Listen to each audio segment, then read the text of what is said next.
A gente não tem uma cultura de moda. As pessoas aqui, elas são menos incentivadas a entrar em contato com a cultura em geral, desde pequenas. E quando você entra em contato com o mercado lá fora, é outro nível de profissionalismo e é outra maneira de enxergar o que é a moda. As pessoas são muito pragmáticas no que elas estão fazendo, principalmente nos Estados Unidos. Então, assim, os Estados Unidos hoje têm uma tradição de moda, eles têm um DNA, porque eles buscaram isso. Começa agora Quem Somos Nós? O programa para quem tem prazer em conhecer. Uma parceria Eldorado FM e Casa do Saber. Apresentação Celso Loduca. Boa noite, começa agora o Quem Somos Nós, uma conversa infinita com as pessoas mais interessantes de todas as áreas do conhecimento humano. A intenção é tentar aprender com a absoluta diversidade de práticas e visões e, quem sabe, conseguir formar alguma ideia sobre esse curto intervalo entre dois grandes nadas que nós costumamos chamar de vida. Você pode ouvir todas as nossas reflexões nos sites da Casa do Saber, no Território Eldorado ou ainda direto no quemsomosnós.com.br. Hoje estamos aqui com a editora de moda, obviamente, da revista Vogue, Bárbara Migliori. Boa noite, Bárbara. Boa noite, Celso. Quem é você? Eu sou uma pessoa bastante sensível, que desde muito pequena mostrei uma aptidão e um interesse por coisas mais das ciências mais humanas, sempre me interessei mais por arte, sempre me interessei por coisas assim mais estudos mais subjetivos, por história, e por isso o que eu faço hoje acho que tem muito a ver com quem eu sou, porque a minha atividade, onde eu trabalho, o cargo que eu tenho, tem a ver com o interesse natural meu, que é esse pelas coisas assim, pelas produções mais artísticas do homem, né? Então, eu sou essa pessoa que passa muito tempo tentando entender esse comportamento humano muito ligado à estética. Então, assim, por que as pessoas se interessam visualmente por determinada coisa? Por que elas gostam de se vestir assim? Por que uma coisa faz sentido hoje e não fez sentido ontem dentro desse universo? Você achou alguma resposta? Ou continua perguntando? Não achei uma resposta. Eu acho que enquanto eu estiver me perguntando, eu vou estar interessada nisso, e eu acho que a vida, ela se faz muito de curiosidade. Eu espero que eu seja sempre uma pessoa curiosa e que eu nunca ache que existe uma verdade. A hora que você acha que você tem a resposta para essa pergunta, o mundo passa e você continua acreditando nesta verdade ou nessa resposta. E aí você perde a noção de como as coisas são. A gente vê muita gente que parou no tempo, de uma certa maneira, em diversos ramos de atividade. E eu acho que é importante, qualquer que seja a sua idade, você se interessar por que está acontecendo de novo. Então, eu sempre fui muito de olhar à frente. Eu acho que eu tenho uma sensibilidade para perceber uma coisa que eu acho que as pessoas vão querer usar, ou sabe o que tá... que vem isso? Não sei, eu sempre fui um pouco assim, por isso que eu acho que o que eu faço hoje não foi muito escolhido, mas eu fui parar numa revista de moda, porque eu sou essa pessoa que se interessa pelos comportamentos humanos ligados à moda. Como você olha a moda? Olha, então, moda para você é o quê? Moda é uma maneira de você enxergar o mundo, moda é uma maneira de você se expressar. Assim, vendo de uma maneira mais prática. Para mim, moda é uma maneira de ver o mundo. Então, assim, eu tenho mais interesse. Um bom criador, ele consegue se comunicar na passarela falando até de economia, de política, sabe, de contexto social. Você vê isso na passarela. Então, eu escolhi essa ótica para ver o mundo hoje. Então, assim, eu sei tudo o que está acontecendo no cenário político mundial, não.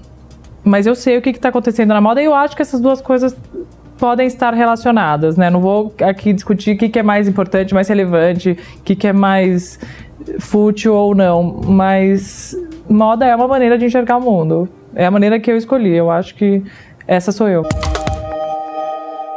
Até julho, a gente está observando que a moda teve essa coisa mais caricata dos anos 70, e depois a gente vai entrar numa história que é uma elegância clássica, que tem muito a ver com os costureiros italianos.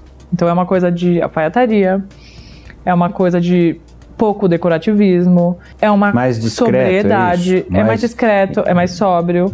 A austeridade que o país está... Isso é Brasil ou é mundo? Mundo, tô falando? Mundo. Hoje em dia a gente... Então a austeridade que o mundo está passando, austeridade no sentido crise financeira, econômica, se reflete numa simplicidade, a palavra? Pode ser. Eu acho que você pode olhar dessa maneira. Uma coisa mais tem a ver simples, com isso. menos exibicionista. Com certeza. Menos espalhafatosa. Efusiva, espalhafatosa, em função... Menos frívola. É isso, desse espírito...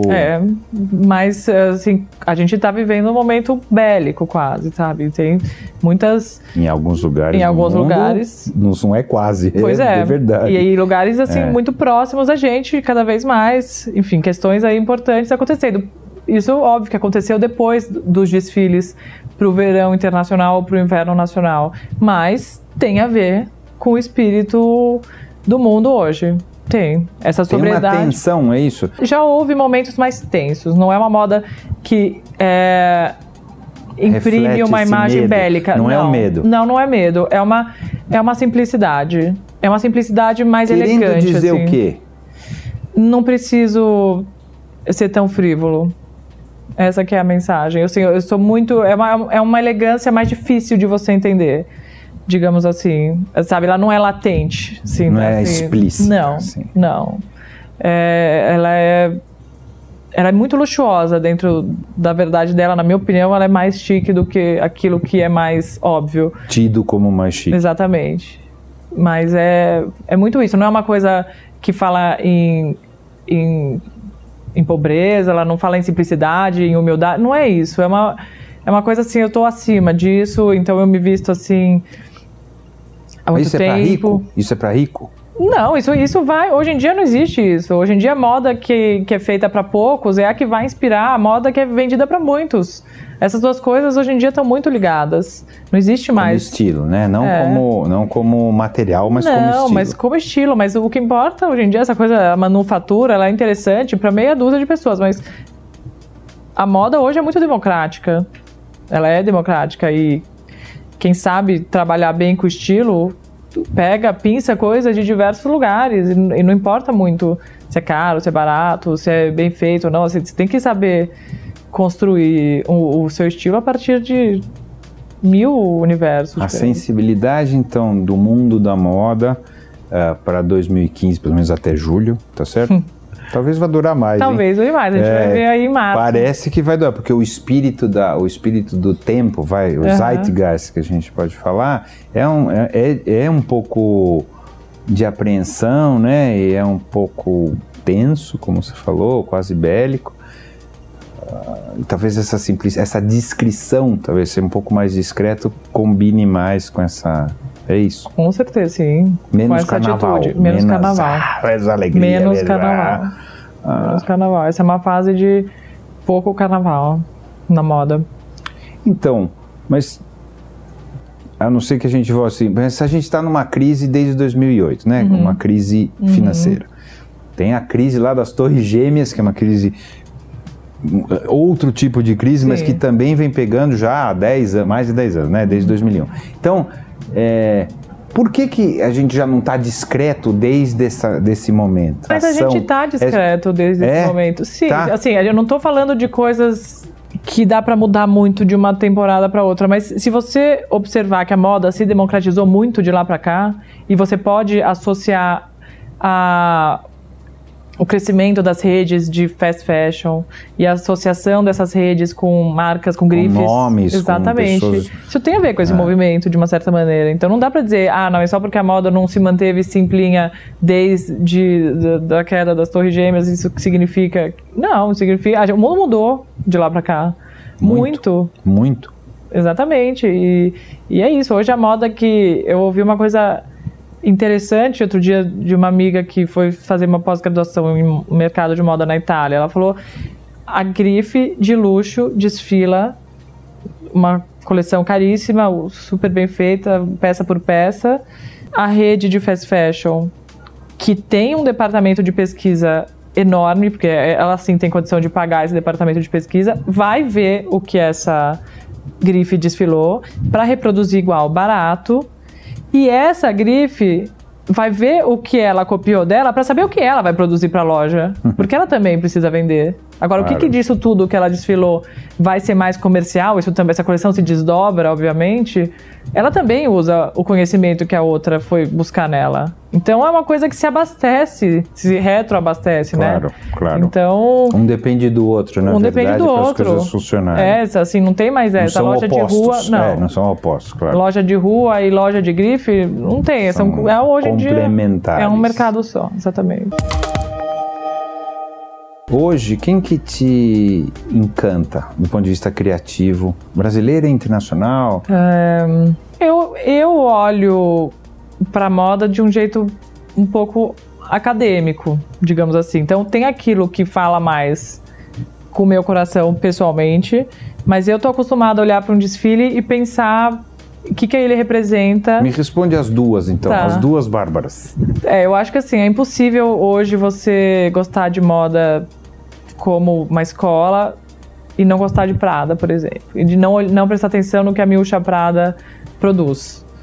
A moda dela não é fácil, é para uma mulher que não é tanto como a brasileira, ela é uma mulher intelectual, que por acaso trabalha com moda, sabe? Os interesses dela vão muito além de roupinha, sapatinho, etc. Mas ela conseguiu transformar isso num negócio muito lucrativo. E ela, cada vez que ela vai para a passarela, ela tá transmitindo uma ideia. Ela te surpreende, ela me surpreende, te encanta, exatamente. E a maneira como ela constrói aquela coleção é muito elaborada, é muito densa. Entende? Não é pra qualquer um, não é qualquer um que entende aquilo. Então você fica um pouco chocado. Primeiro porque a primeira vez que você olha, você não entende. Você fala, ai que feio. É a primeira sensação que você tem, porque você não entende. E você só acha bonito aquilo que você já conhece. É aquilo que eu te falei. Tem dificuldade de... Exatamente. Então assim, um ano 70, muito bem feito, muito revisitado. Putz, eu já conheço, aquilo é bonito, eu também acho. Só que a Miúcha, ela quer causar o choque num primeiro momento. Mas...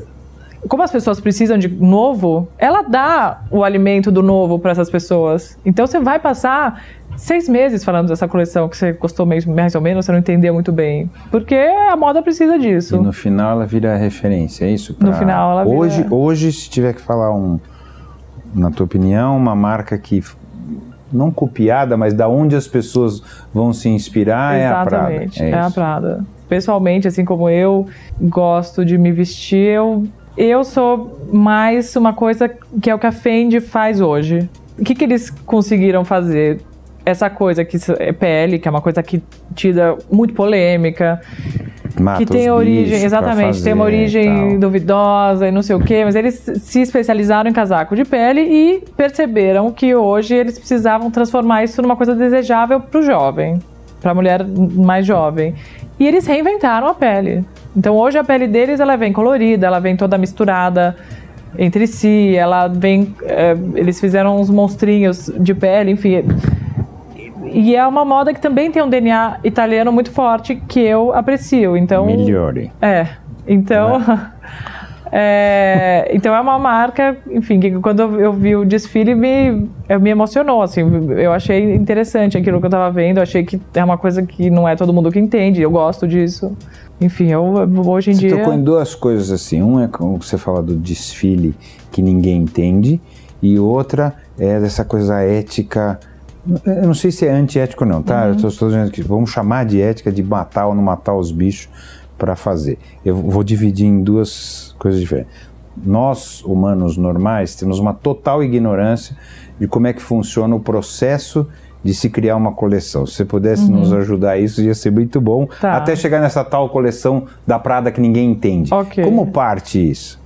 Fora copiar os outros, porque essa não vale. Então, não vale essa eu já também, sei, todo mundo sabe. E tem muito por aí. A original, eu tô falando dos originais. Como é que é esse processo? Hoje em dia, você tem que ter uma historinha, né? Uma historinha, assim. Quem é aquela mulher? O que ela tá fazendo? Pra onde ela tá indo? Sabe, é difícil hoje você vender uma coleção que não tem uma historinha por trás. Fala assim, não, tive vontade de fazer isso. Não tem muito vontade. Então, assim, a Miúcha gosta de transmitir uma ideia, mas ela também tem uma uma historinha por trás, e essa coleção de verão, ela fala de uma mulher que é decadente, então o começo do desfile é mais exuberante e ele vai ficando, cada vez ela vai perdendo mais elementos e a roupa dela vai parecendo mais simplória, porque ela vai se desfazendo das coisas que ela tem, né? Essa é a história do desfile. Agora, não, o que vai vender é o que sobrar no final, é isso? Não, o que vai vender é uma questão muito mais difícil, porque no desfile por desfile você tem que agradar aqui alguns críticos, etc. É a imagem que você vai ficar vendendo o semestre inteiro, mas o que vai para a loja é o que vai, de fato, te fazer sobreviver.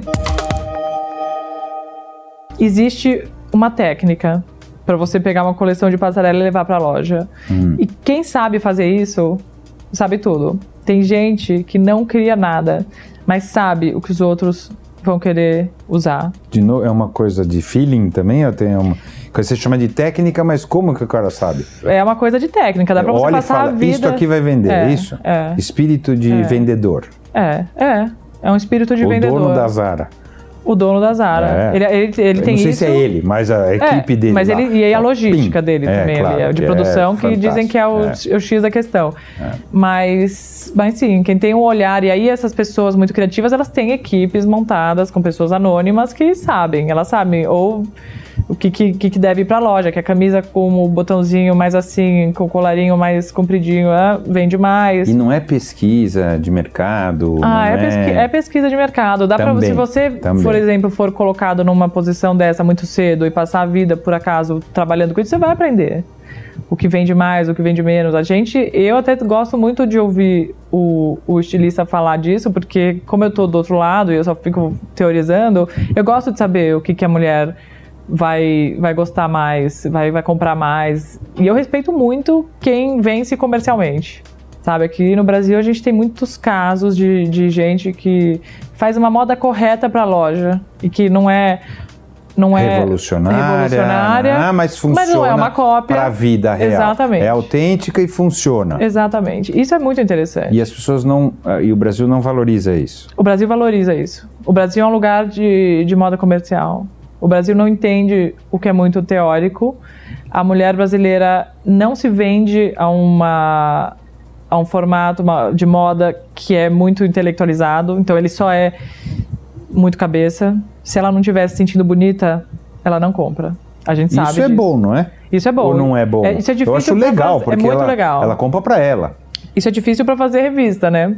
Porque... Esse é problema seu, mas é legal para as pessoas. A gente vive nesse dilema. Eu entendi. Mas é legal para as pessoas, no final, isso. Claro. Ela vai comprar aquilo que ela acha que para ela funcionou. O problema é que ela não muda muito de ideia. E a gente sente que não... por que ela não aprende que isso também é legal de uma determinada maneira, que isso também pode ser sexy? Você diz isso porque as coisas que vendem no Brasil são mais ou menos sempre as mesmas coisas, é isso? São mais ou menos ao longo do tempo, sim. Mudando um pouquinho para lá, um pouquinho para lá. E o que é? Anos 70, estampa, bordado. E isso é porque nós somos tropical, porque a gente tem calor, porque também nós não moramos em Paris, né? Não, a gente nós não moramos em Nova York. Não, a gente não gosta de se cobrir. Nós não temos -8, -10, -15 ou menos graus. Não, tem a ver, claro. Acho que não tem a ver um pouco com o nosso espírito? Clima. Tem a ver com o espírito, tem a ver com o clima, tem a ver com a cultura, porque a gente vive numa cultura machista, bem ou mal, ainda que as coisas estejam... O Brasil, você está falando. Sim, não dá assim, é machista, muito mais que os países na Europa, por exemplo. Então, assim, ainda que as coisas estejam mudando e etc., a gente ainda é muito provinciano em muitos aspectos. Então, a mulher, ela ainda gosta de estar bonita para o marido que chega do trabalho para jantar em casa. Ela não vai vestir botão até o último botão aqui, porque... alguém lá em Milão um dia falou que aquilo tem a ver com não sei o que. Não interessa. Não interessa. Se o marido não curtir, ela não vai botar. Não. Você sente que as mulheres, de uma maneira geral, se vestem para o outro? Homem ou mulher? Os dois. Tanto faz, né? Ela também tem uma coisa veste para outra mulher também? Também, e ela tem uma coisa de identificação. O que quer dizer isso? Ela não é uma mulher que quer ser a primeira a descobrir uma coisa no grupo de amigas dela. Ela quer... não é legal chegar primeiro? Não. Ela quer se identificar com a outra e meio que ter as mesmas coisas. Então, por isso que uma tudo aqui vira hit. De grupo. De grupo, exatamente. Então, assim, às vezes tem uma que é mais original que descobre as coisas. Isso é uma questão de olhar. As outras vão atrás. Mas tudo bem as outras irem atrás. Elas gostam de enxergar os mesmos códigos na outra. Entende? E isso é muito cultural, sabe? Na França não é assim. A mulher que é igual à amiga, ela... Putz, na hora ela vai... Eu não estou dizendo o que é mais certo e mais errado. Mas é que o que a gente observa é que aqui as mulheres são mais apegadas a símbolos que elas conhecem, né? E códigos ali. Tem mais dificuldade de bancar uma inovação. Mas isso será que é informação? Não. Formação não, também? Formação educacional e... Na educação mesmo, desde lá de baixo, e o acesso, hoje o acesso é de todo mundo, se quiser. É meia verdade, não é? É uma questão não de informação, porque a mulher brasileira é muito bem informada, ela busca informação. Do que acontece mundialmente muito, e tal. Muito, ela sabe o que está na moda, ela sabe o que está acontecendo fora daqui, ela tem essa curiosidade. Então a gente está conversando com alguém que é informado, sabe? Que não é que não sabe de nada e... Não é uma mulher de Vogue só, né? Nós estamos falando de uma mulher brasileira. Porque a mulher de Vogue é especialmente bem informada. Mas existe... Assim. Não são dois grupos diferentes. Tão diferentes. Não. É isso. Não. A mulher Vogue, ela gosta de novela, enfim. Então a mulher brasileira não é uma só. Claro, não existe isso. Mas a gente tem que olhar ali para uma coisa macro, né? E por que a gente não consegue, Brasil, ter uma presença forte na moda mundial? Porque a gente não tem espírito inovador.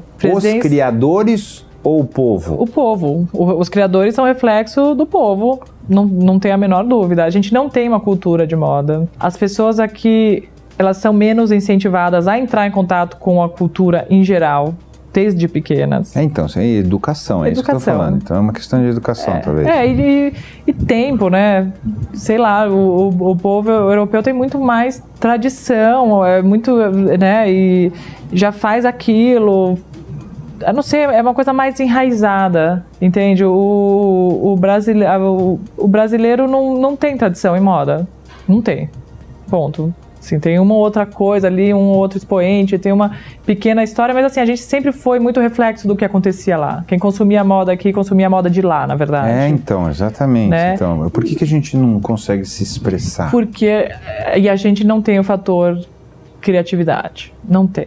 Porque não tem mercado e as pessoas ficam...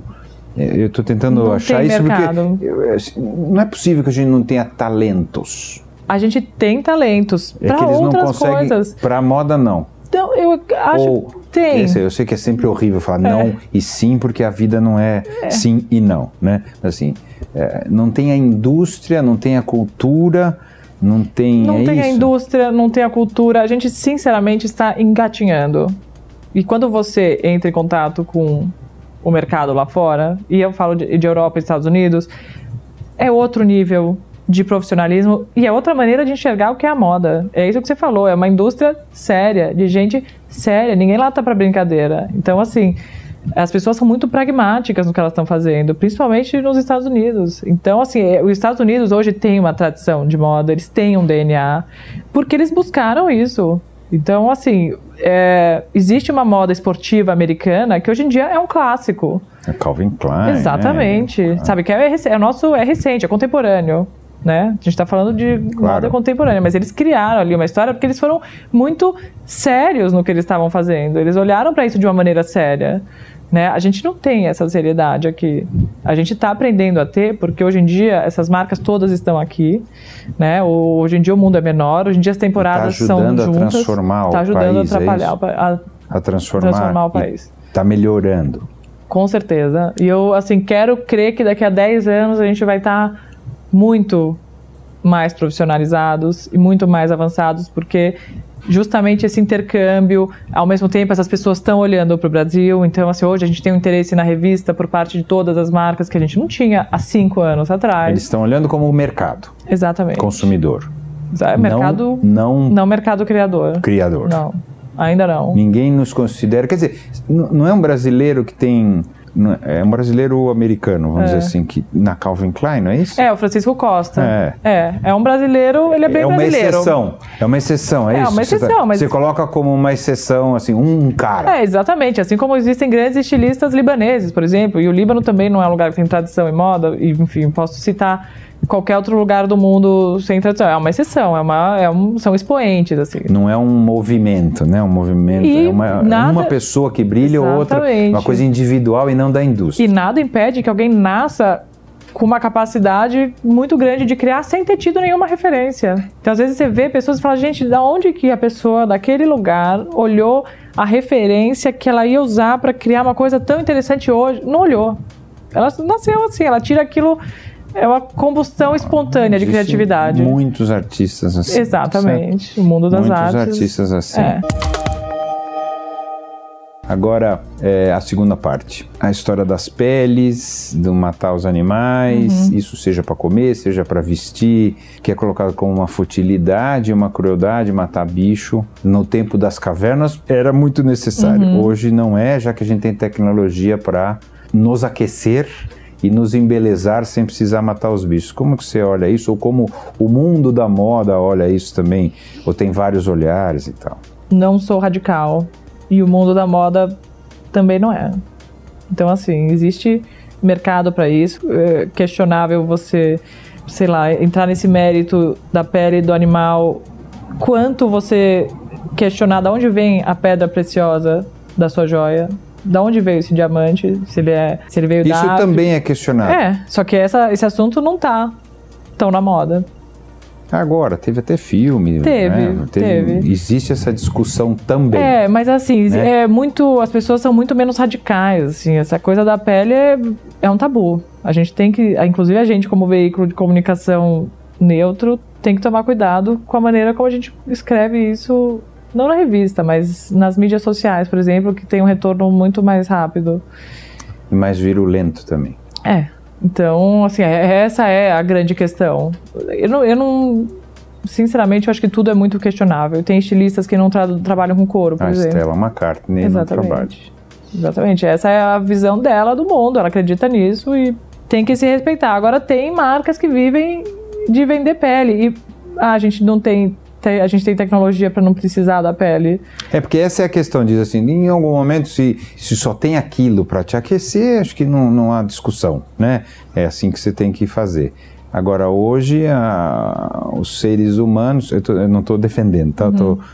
Existe tecnologia para fazer as mesmas coisas, inclusive até imitando, né, razoavelmente bem, e para aquecer, e etc. E, portanto, por que matar? A questão de ser raivoso ou não já é uma segunda parte que eu acho que a gente pode até discutir o quanto as pessoas hoje não conseguem ter posições contrárias sem se ofender, né? Que isso é uma loucura e vale para qualquer assunto. Mas assim, especificamente nesse... Eu sou contra matar o animal para fazer um casaco de pele, mas... Enfim, é horrível falar isso, mas a hora que você encosta num casaco de pele, aquilo tem... uma beleza, aquilo tem um toque, aquilo tem uma coisa muito especial, é como um brilho de um diamante muito raro. A gente tem no nosso HD isso como algo que foi bonito para a humanidade em algum momento. Então as pessoas ainda compram porque talvez elas ainda sintam esse desejo e elas ainda apreciem esse tipo de beleza. Isso... Mas sim, vem caindo, né, ou não? Vem caindo, é pouquíssima gente, inclusive também porque é muito caro, é muito mais caro às vezes do que uma joia. Então, assim, é um artigo de extremo luxo. Talvez ele caia, talvez seja que nem o cigarro. Hoje em dia você não fuma mais em quase nenhum lugar. Não era assim, virou assim, as pessoas se adaptaram. Porque pegou mal, porque exatamente, não sei o quê, pegou mal e aí você... As pessoas viram que fazia mal para a saúde, que não tinha sentido. Aí você vai educando a sociedade. Tem pessoas que fumam. Aí você vai educando a sociedade. A gente não está ainda nesse momento. Talvez a gente venha a estar e aí as pessoas vão se acostumar com essa outra realidade, vão... né, e aí vai pegar mal mesmo, vai ser... Mas hoje a gente vê pele na passarela. Muito, não é pouco, não são marcas especializadas. Voltou um pouco, é isso? Voltou. Sim, porque teve uma época que era muito difícil, que o PETA e outras jogavam tinta vermelha, né, nas pessoas mas e tal. Voltou. E hoje parou um pouco. E eu fiz, acho que, sei lá, uns 6 anos, 5 anos, eu fiz uma matéria sobre pele. E era uma coisa, tipo, da penúltima temporada pra última, de 3 looks, a gente teve 300. Então foi assim, um crescimento ridículo. As pessoas voltaram a desfilar a pele, voltaram a produzir pele e hoje o criativo ali, as marcas, elas estão bancando ter pele. Quem você acha que nós, seres humanos, somos dentro do teu ponto de vista? Eu acho que nós, seres humanos, dentro da minha ótica, minha visão do mundo, nós somos pessoas que precisam estar em constante estado de mudança. Nesse mundo que eu conheço, quem pensa do mesmo jeito sempre perde o bonde das coisas. Então, se você vende sapato e você nunca olha para o que está acontecendo no mundo, o que está mudando, uma hora você vai parar de vender sapato. Eu acho que a gente vive numa sociedade que é sedenta por novidade, por mudança. Eu acho que as pessoas hoje elas são menos felizes do que elas eram. Eu acho que é muito mais complicado ser feliz, porque existe muita pressão para tudo. Inclusive para ser feliz. Inclusive para ser feliz. Então, as mulheres são muito pressionadas para terem êxito em todos os aspectos possíveis. Os homens são pressionados porque enfim, o mundo ficou mais competitivo profissionalmente. Enfim, é muito difícil um homem que acha que não precisa ser bem sucedido profissionalmente e fale, não vou ser feliz na praia, não vou fazer nada da vida e vou viver com menos. Enfim, tudo é pressão. Então, e nessa velocidade que a gente vive, que é, enfim, eu acho que é uma coisa de, assim, poucas pessoas vivem em lugares que são isolados o suficiente para não entrar em contato com esse caos, né? Porque, assim, ligou a televisão, o caos está ali também, né? Ligou o computador, o caos está ali também. Somos pessoas que se cobram muito e que têm dificuldade de enxergar a felicidade de um jeito que tem a ver com elas, assim, elas querem se enquadrar ali numa felicidade projetada. Maravilha, muito obrigado. Imagina. Você ouviu Quem Somos Nós? Uma parceria Eldorado FM e Casa do Saber. Apresentação Celso Loduca.